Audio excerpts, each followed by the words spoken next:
California's housing market is doing something almost nobody believed was possible. It's not slowing down. It's not resetting. It's breaking.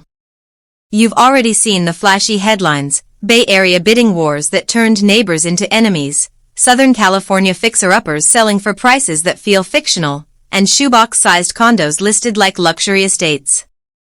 But that's just the surface noise. Underneath it, something far more serious is happening. Several California cities aren't experiencing a cooldown. They're experiencing a full-scale collapse. And in some cases, the numbers are jaw-dropping. This isn't a soft correction.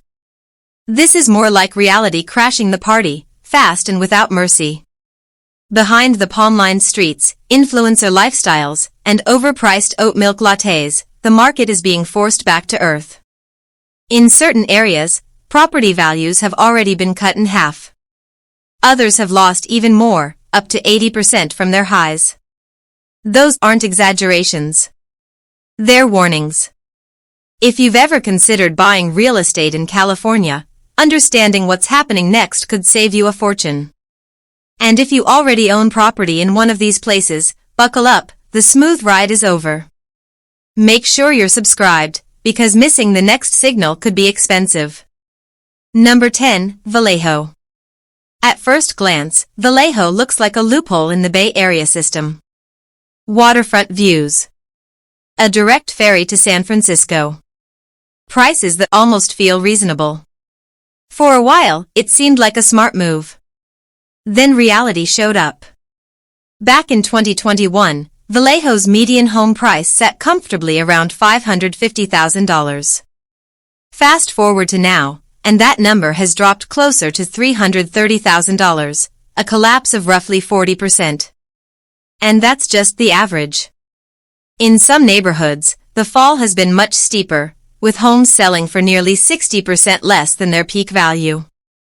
Browse through current listings and it no longer feels like a competitive market, it feels like damage control, perfect. Phrases like price adjustment, motivated seller, and back on market are everywhere right now. Translation? No one is biting. So what actually broke Vallejo? First, the great remote worker escape. Once people realized their Bay Area paycheck could buy real land somewhere like Idaho, Nevada, or Arizona, Vallejo stopped looking like a bargain and started looking like a compromise. Then there's the city itself. Vallejo's finances are barely holding together. By 2023, its credit rating was hovering just above junk status.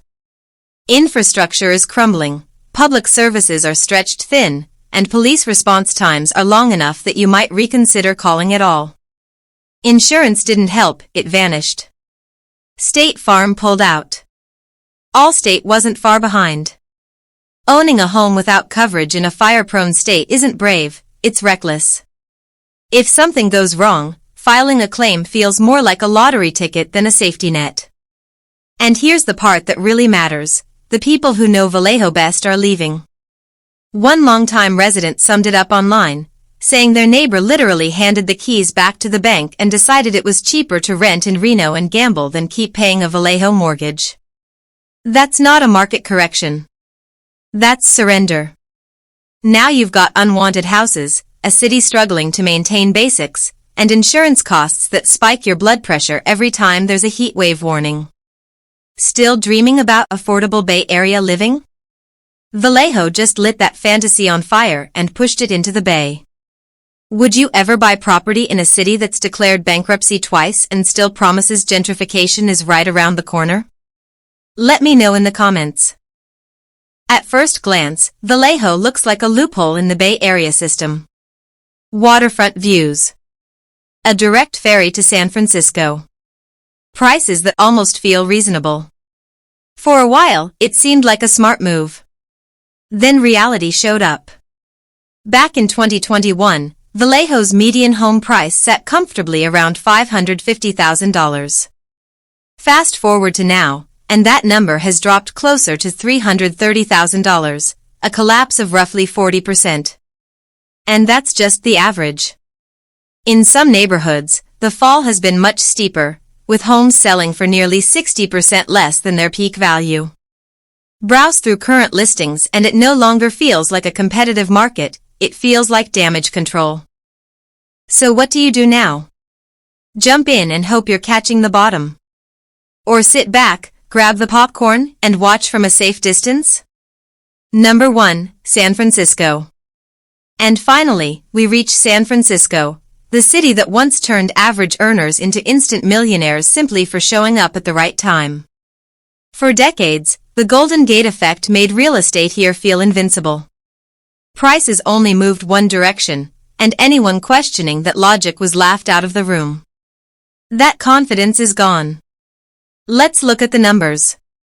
In 2021, the median home price in San Francisco surged past $1.6 million. By 2025, it's floating just above $950,000. That's a drop of roughly 40% in one of the most famous, and famously overpriced, housing markets in America. And the deeper you zoom in, the uglier it gets. Downtown condo prices have been slashed by more than 55% in some cases. Luxury towers near Soma are now selling for less than they did a decade ago. That's not a bargain. That's a red flag disguised as quartz countertops. The chain reaction started with tech. Between 2023 and 2024, massive layoffs tore through Silicon Valley. Meta, Google, Salesforce. Pick a logo, they cut hard. And those six-figure jobs were tied directly to six-figure condos. Now many of those units sit empty, bleeding money through HOA fees that routinely exceed $1,200 a month. All for the privilege of living next to a pharmacy guarded like a fortress. Commercial real estate didn't survive either. By early 2025, downtown office vacancy rates hit 34%. Retail collapsed.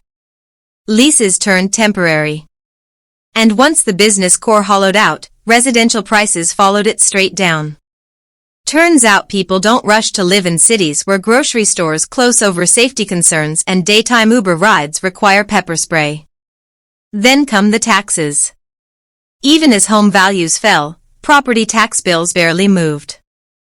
The city still enforces sidewalk cleanliness fines with enthusiasm, while entire blocks look like scenes from a dystopian film set. So ask yourself this. Would you pay $1 million for a bay view if it also comes with sky-high taxes, rising fees, safety concerns, and shrinking services? If you made it to the end of this list, congrats, you just dodged 10 serious financial landmines. These aren't gentle market corrections. They're warning flares fired straight into the California sky. Whether you're looking to buy, rent, or make a clean exit, knowing where the damage is deepest could save you hundreds of thousands of dollars and years of regret. So what do you think? Did your city make the list? Or do you have a real estate horror story of your own? Drop it in the comments.